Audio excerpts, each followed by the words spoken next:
ये फिल्म बनी है एक प्रेग्नेंट महिला पर जो युद्ध के दौरान अपने पति के साथ कहीं और भागकर जाना चाहती है, लेकिन धक्का मुक्की और हलचल के कारण ये अपने पति से अलग हो जाती है और एक कंटेनर में रहती है और कुछ सिपाही बंदूक लेकर आते हैं और सबको मार देते हैं, पर डायना किसी को दिखाई नहीं देती, जिसके कारण बच जाती है। जिस कंटेनर में डायना रहती है उसे शिप में लोड कर दिया जाता है और ये अपनी यात्रा के लिए रवाना हो जाती है। इसके पति का कुछ भी अता पता नहीं रहता। कुछ दूर चलने पर समुद्र की तेज लहरें शिप को झकझोर देती हैं और पूरे शिप में उथल पुथल हो जाती है। उस शिप से कुछ कंटेनर बीच समुद्र में गिर जाते हैं। इनमें एक कंटेनर वह भी था जिसमें डायना थी। डायना के साथ में जो कंटेनर गिरे थे वह तो डूब जाते हैं, लेकिन तेज लहरों के कारण डायना कंटेनर में इधर उधर टकराती है, जिससे डायना के सिर में चोट लगती है और यह बेहोश हो जाती है। लेकिन जब इसकी आँख खुलती है तो ये अपने आप को एक कंटेनर में पाती है जो कि अकेला पानी में तैर रहा है। डायना चीखती चिल्लाती है, मगर उसकी आवाज सुनने वाला कोई नहीं होता।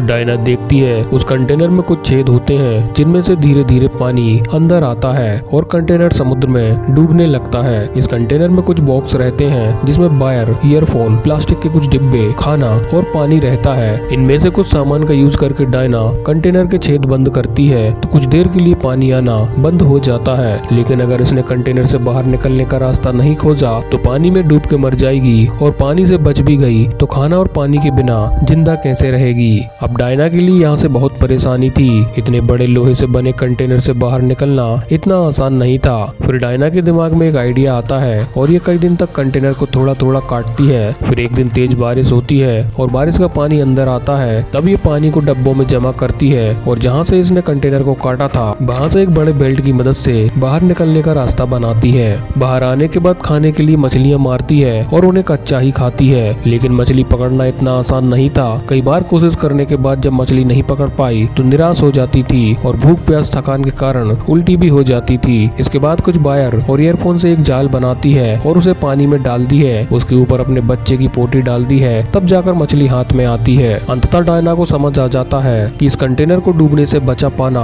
मुश्किल है। अब और टाइम जाया किया तो अपने बच्चे के साथ डायना इसी कंटेनर के साथ डूब जाएगी। इसलिए डायना प्लास्टिक के डब्बे, वायर, ईयरफोन और जो भी उस कंटेनर में था उनसे एक राफ्ट बनाती है जिसमें अपने बच्चे को एक बॉक्स में रख देती है, थोड़ा सा पानी और मछली उसके साथ लेकर कंटेनर को छोड़ देती है। लेकिन ये राफ्ट इतना मजबूत नहीं था कि डायना और उसके बच्चे का वजन उठा सके, इसलिए डायना उसके सहारे पानी में ही रहती है। लेकिन कब तक? अब समय आ गया था और डायना पूरी तरह हार चुकी थी। अब वह अपने बच्चे को बचाना चाहती थी क्योंकि ये उसके प्यार की निशानी है। डायना को अब समझ आ गया था कि वो अब नहीं बचेगी, इसलिए उसने साथ में जो मछली ली थी उसे पानी में गिरा दिया था और खुद भी पानी में डूब जाती है। डायना तो पानी में डूब जाती है, लेकिन वह अपनी मंजिल तक पहुंची गई थी क्योंकि कुछ ही दूरी पर एक बोट में एक फैमिली रहती है जो बच्चे को देख लेती है और उसे बोट में खींचती है। वो देखती है कि बच्चा जिंदा है और राफ्ट में एक लंबी वायर से बनी रस्सी लगी रहती है जिसे वो खींचती है और खींचने पर उसे डायना मिलती है। डायना ने अपने आप को बच्चे के राफ्ट के साथ बांधा हुआ था, जिससे डायना